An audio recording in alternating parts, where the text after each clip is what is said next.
Bonjour, aujourd'hui on va essayer de faire quelque chose de bon avec deux ingrédients, c'est tout.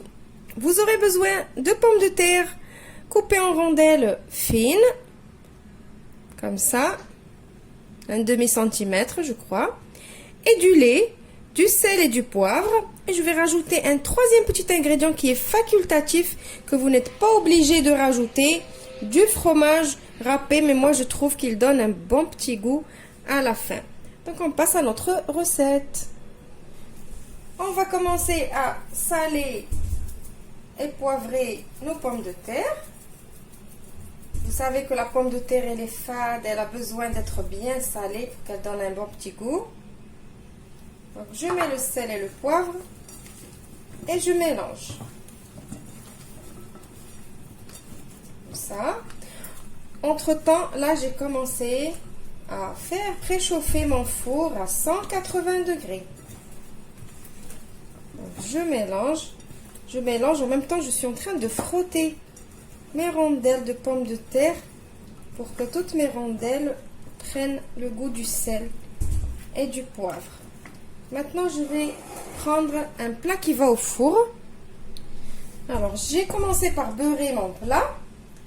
Maintenant je vais disposer mes rondelles. Comme ça, je vais faire une première couche de rondelles de pommes de terre.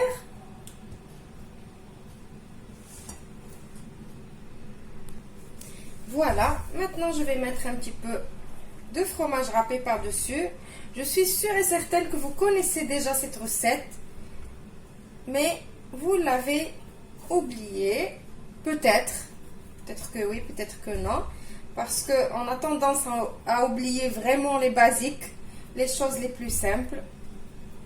Donc maintenant, je vais remettre une autre couche. Et ainsi de suite, jusqu'à ce que je n'ai plus de pommes de terre. Comme ça. Hop.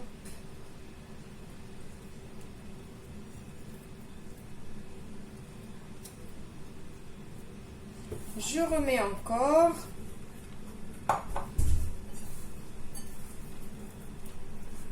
Et je remets encore mes pommes de terre.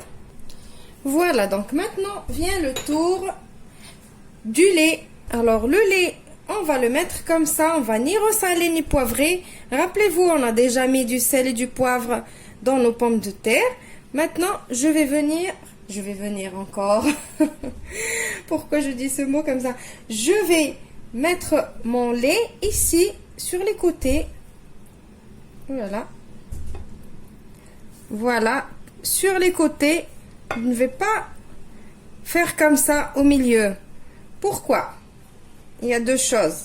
La première, c'est pour ne pas enlever le sel qu'on a mis dans les pommes de terre.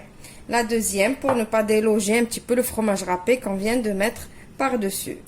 Voilà. Maintenant, je vais couvrir mon plat avec du papier alu. Je vais le mettre au four pendant 30 minutes. Et après, je vais enlever mon papier alu et je vais le laisser gratiner par-dessus. Et je vous retrouve juste après pour le résultat final. Voilà, mon gratin, il est prêt. On va couper un petit bout pour vous montrer. Alors ça sent très très bon. Bien évidemment, les pommes de terre, qui c'est qui n'aime pas les pommes de terre? Et le fromage.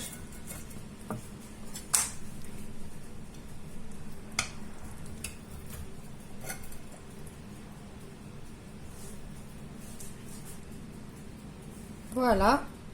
Ben c'est un petit peu comme un gratin dauphinois, mais bon, c'est pas vraiment un gratin dauphinois parce que c'est pas, il n'y a pas d'ail, il n'y a pas de crème.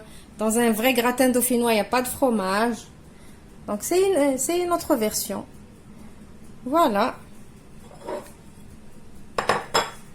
Voilà, j'espère que vous allez essayer la recette.